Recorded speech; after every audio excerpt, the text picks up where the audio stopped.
Hi, I'm Christina. Welcome to The Void. We are here with Andrew and Sam of Daemon Pyre. How are you guys this morning? This morning, it's all good. No, we're great. We're doing good. Yeah. So you kind of reinvented yourselves somewhat. We wanted to start something fresh, and the songwriting, the lineup, everything was just completely removed from what that band was.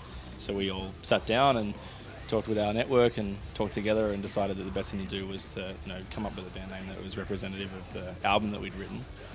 Evil.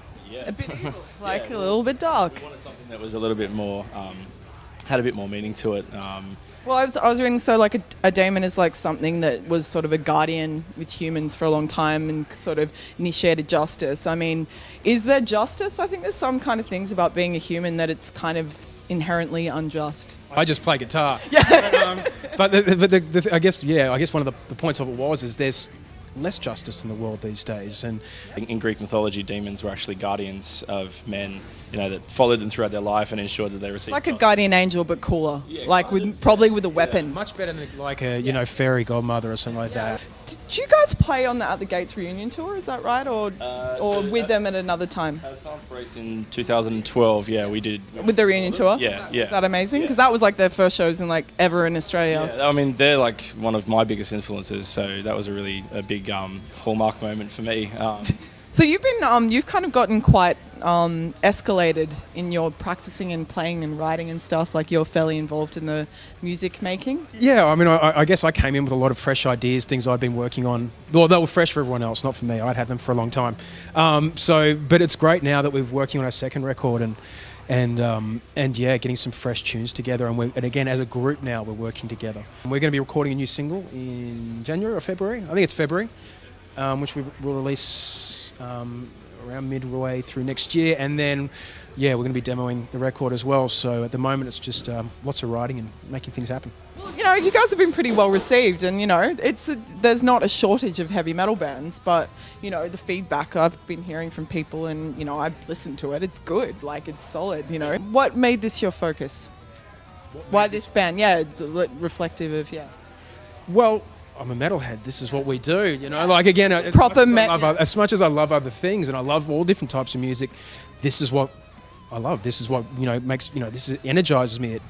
It's cathartic. It's really expressive way of dealing with or expressing yourself in just musically. Do you think there's anything different about sort of the Australian bands who've done well and cut through and the ones who are going to be playing the pub forever?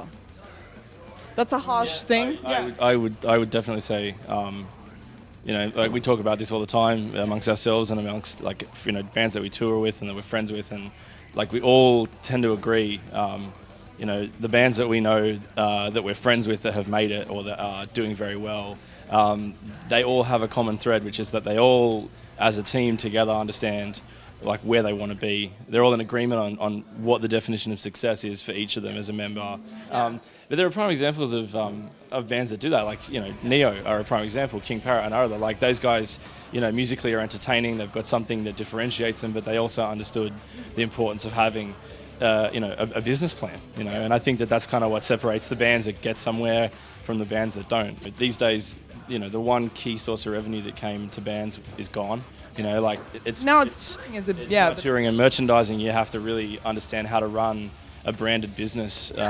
Most of the bands that we see like these days that rise meteorically really, really quickly, they burn out within like 5 years. That seems to be like the average kind of life cycle of a band that really hits success fast and then That's a really interesting point, disappears. we were talking about the Gates last week about like being a band that 20 years later can come back and people lose their shit. Like that's something really special, and that's a lot to do. And like Neo raising $80,000. That's about making really great work that really connects with people, and because metalheads are really devoted. But you're right. I mean, like that's the fan part of it is something that we talk about all the time. Is that, if you want to be a commercially successful band or a band that's actually, living off of their art, you have to remember that your clients are the punters. You know, they're the people that are going to pay. Literally, they flew these guys around the world. Exactly right. You know, so and you can look, and that's not just I feel like this is a moment where the business model is completely shifted. Yeah, absolutely. If the bands are funding a world tour where they go to Europe 3 times, I mean that's huge. Yeah.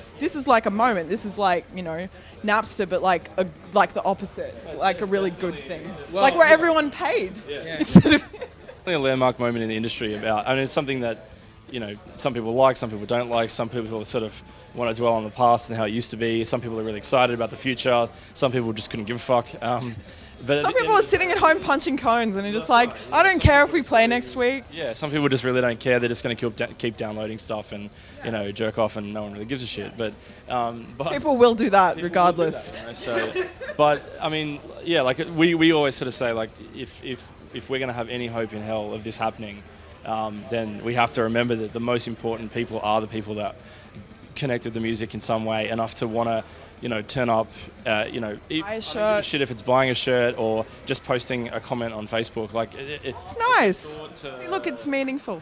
Well, I just think like that's how a different generation engages with you, in a way that, like, it used to be that you'd write a fan mail letter and you'd post it, and 6 weeks later you might get a reply from that band's. Did you ever do that? I did that to Drew Barrymore when I was like 10 years old. Oh, I love that. And of course, it was stamped by her agent and some faux signature. But I mean, you know, like, that's Facebook's kind of like the equivalent of that now. And I love sending fan mail. I do it all the time. Yeah. Like, just messages to people. I'm like, I love what you do. I think you're great. Do it on Instagram all the time. I'm like, you're great. You're beautiful. I love what you do. You're an artist. Because it's a good thing to do. Because there's people out there who are so sad and angry at themselves that they have to make everyone else feel bad. And I really think, like, it's interesting when you talk about people being positive. I mean, that's a reflection of themselves as well. They feel good. You made them feel good.